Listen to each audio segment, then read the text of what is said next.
آج ہم جائیں گے گوادر کا وہ علاقہ جو جنوب مشرق میں واقع ہے۔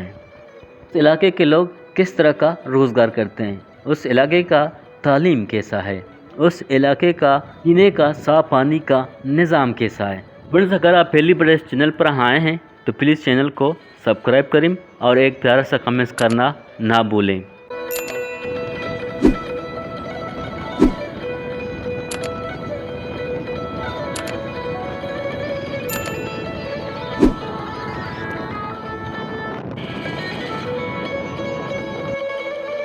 ابھی ہم پہنچ چکے ہیں سوربندر کے جی ٹی کے مقام پر۔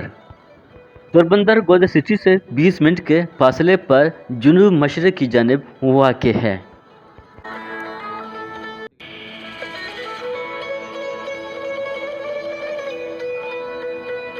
فرینڈز، ابھی ہم پہنچ چکے ہیں اس کشتی کے پاس جو کہ 1 مہینہ لگاتار شکار کرنے کے بعد دوبارہ سوربندر کے جی ٹی کے مقام پر لنگر انداز ہو چکا ہے۔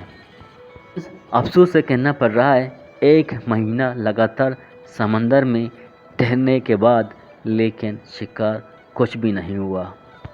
امید تو کچھ اور تھے لیکن ہو گئے تو کچھ اور۔ کیا کریں، یہ اللہ تعالیٰ کا اپنا نظام ہے۔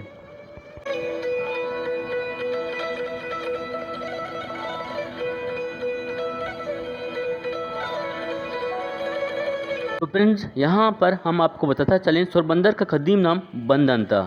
بندن بلوچی نام ہے جس کی معنی ہے بند علاقہ۔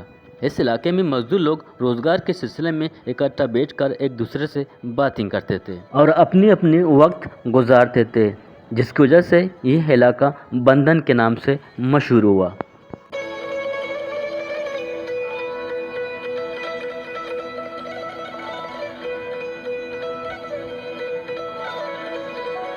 لیکن وقت گزرنے کے ساتھ ساتھ یہاں کے حکمران نے لفظ بندن کو سوربندر میں تبدیل کیا، جس کا کوئی واضح معنی نہیں ہے۔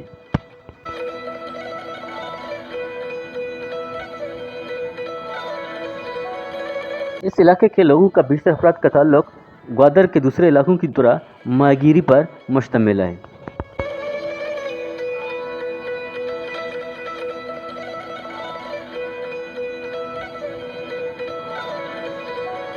یہاں کے افراد روزگار کے سلسلے میں بیرون ملک جانا گوارا نہیں کرتے۔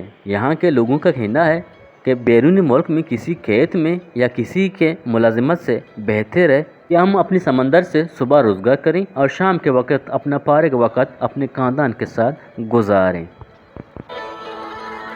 یہاں کے لوگ پینے کے صاف پانی سے محروم ہیں۔ اس وقت گوادر والی ڈیم سے اپنی پیاس بجھا رہے ہیں۔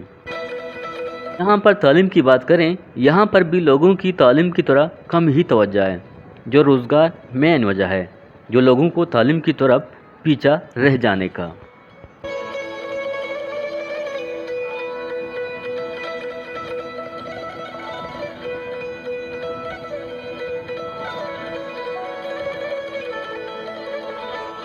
اسی کے ساتھ ہم اپنا ویڈیو یہیں پر ختم کرتے ہیں، تو ملتے ہیں نیکسٹ ویڈیو میں نئے معلومات اور نئے ولاگ کے ساتھ۔ اپنا خیال رکھیں، اللہ حافظ۔